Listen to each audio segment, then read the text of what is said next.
And we'll turn the floor over to Professor Ralph Hood. It's an honor to be here, and I want to direct my comments on theory to the contributions that Bernard Spilka has made. So I want to make sure I keep circling around and focusing upon the considerable achievements of Bernie. Now, a way to handle that, I think, is to focus upon two books that Bernie has written. And it's not surprising that both are titled The Psychology of Religion. So in order to make a distinction, you need to look to the subtitles. And the first is The Psychology of Religion, an Empirical Approach.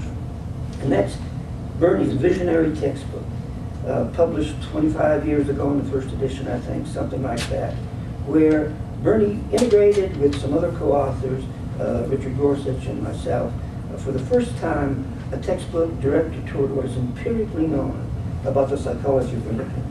And that textbook now is in its fourth edition.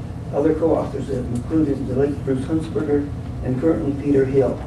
But it is a sincere and consistent effort to force the psychologists of religion to have an empirical focus. And the second book, entitled The Psychology of Religion, is subtitled Theoretical Approaches. And he did that with Danny McIntosh. And in that book, he argued that what psychology needs is good theory. And Bernie's career has been insisting upon theory-driven empirical research in the psychology of religion. Now, in that book on theory, Bernie gave his own theoretical inclinations.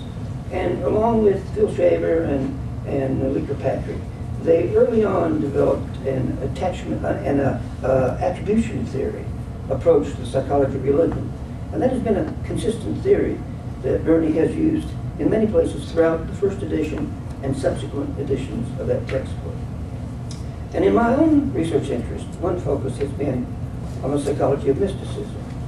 So one of my favorite articles by Bernie is one he did with Cassidy and Brown, and it was published in the International Journal for the Psychology of Religion. And it was focused upon the structure of religious mystical experiences related to pre- and post-life experiences. And in that impressive empirical effort, Bernie, not surprisingly, uses attachment theory. And he found, attribution theory. There's a reason I'm saying attachment. I'll get back to that. Attribution theory.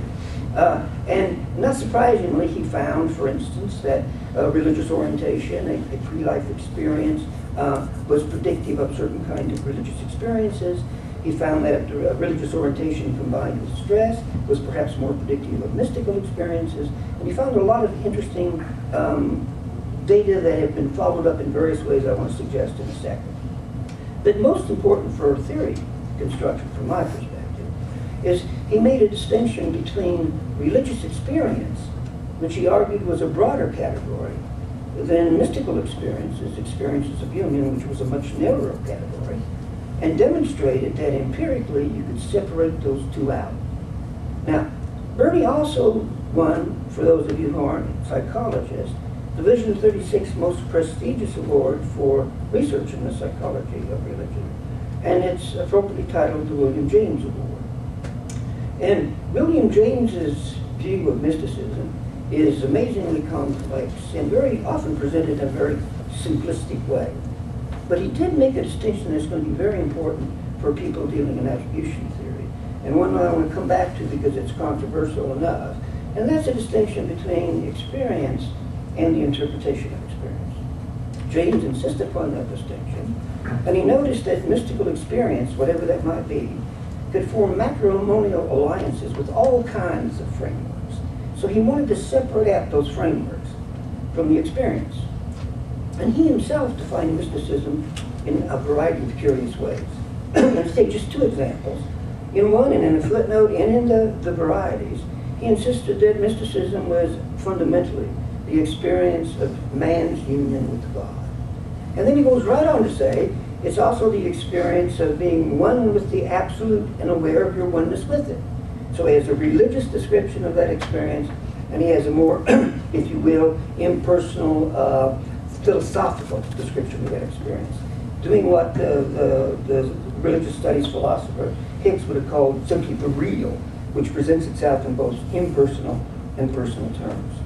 So what I want to do is focus upon that, because Bernie's insistence is if you separate out that measurement of unity, which he thought you could do, then you could make a distinction between that experiences and the various kinds of attributions that are tacked onto it. Now, to keep it in the theory around my own interest, and I'm just going to make it real short on my part, has always been to insist upon what some people, and it had like a 30-year discredited period, often referred to as the unity thesis. The notion that there is some common core to mystical experiences across traditions.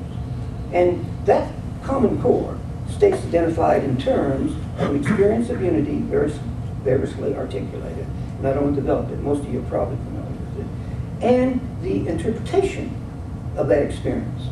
And we can demonstrate, therefore, that various religious traditions can have experiences that are fundamentally, in some sense, the same, but differentially interpreted. So we can focus on the attributions and then the experiences. Now, in that study, Bernie did 4 things. Pardon me.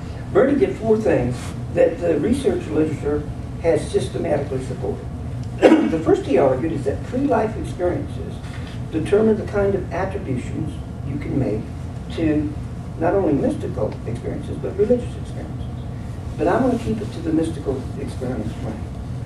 And there's a vast literature that shows, for instance, intrinsic people are more likely to report mystical experiences and interpret them in the religious language of their tradition.